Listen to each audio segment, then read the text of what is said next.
Nous commençons la visite par la rue Saint-James pour arriver à la porte de la Grosse Cloche. Surnom donné à ce magnifique édifice qui servait de porte du rempart médiéval et de beffroi de l'ancien hôtel de ville.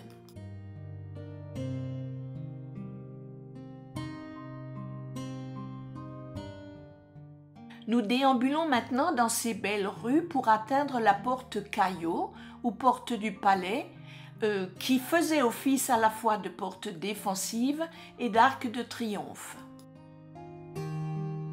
Là, nous sommes place du Palais. Et là, c'est la porte Caillot.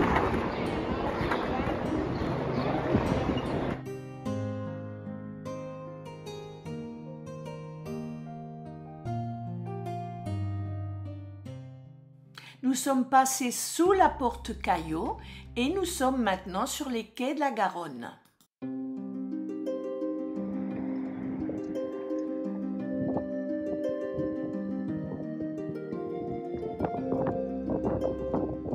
Voici le quai Richelieu. Voilà donc les fameux quais de la Garonne. C'est calme ce matin.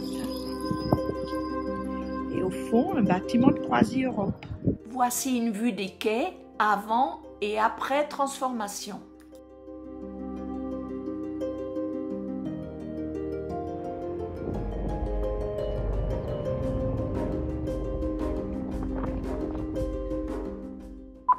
Le miroir d'eau a été imaginé en 2000 par Michel Corajou, une dalle de 3500 m² où une mince pellicule reflète l'architecture classique qui magnifiait le port de Bordeaux au XVIIIe siècle.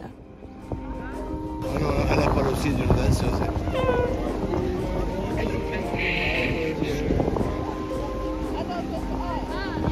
Si l'ont allumé, c'est que ça va le faire. Hein.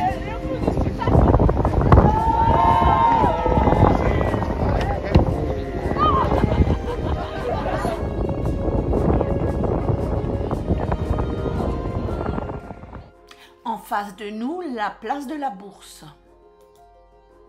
Nous la traversons en passant à côté de la fontaine des Trois Grâces. Magnifique bâtiment, place de la Bourse.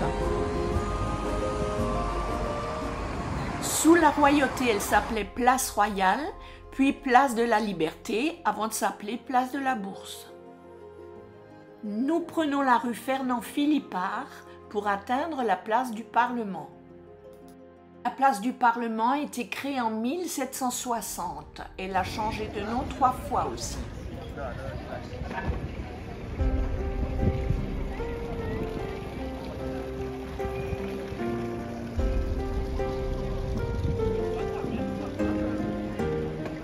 Et voici la place de la Comédie avec le Grand Théâtre et l'entrée de la rue Sainte-Catherine, la plus commerçante de Bordeaux. Sana, c'est le nom de cette statue haute de 7 mètres en fonte de fer. C'est un visage féminin. Elle s'intègre en douceur sur un espace piéton, place de la Comédie. Le Grand Théâtre. Je suis sur le parvis de l'Opéra. Le Grand Théâtre, plutôt.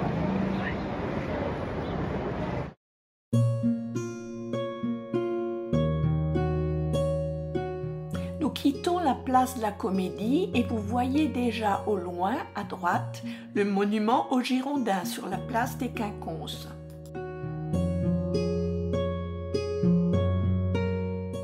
Et là, nous longeons la boutique de Sarah Lavoine, Poniatowski. Nous traversons la galerie des grands hommes. Nous en ressortons et tout près, rue Mably, nous voyons la statue de Goya. Puis nous entrons dans l'église Notre-Dame de Bordeaux qui a été construite dans un style baroque à la fin du XVIIe siècle.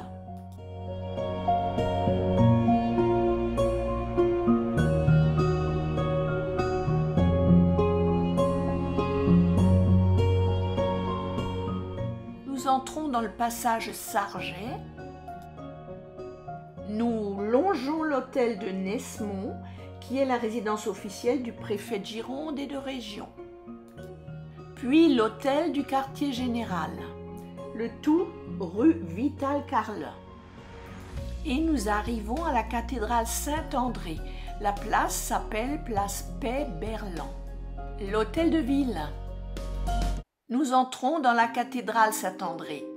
C'est l'église cathédrale de l'archidiocèse de Bordeaux, consacrée en 1096 par le pape Urbain II.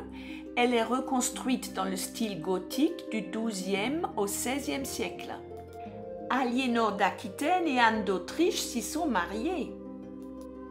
Paix-Berland était un archevêque. La tour qui porte son nom est le campanile de la cathédrale.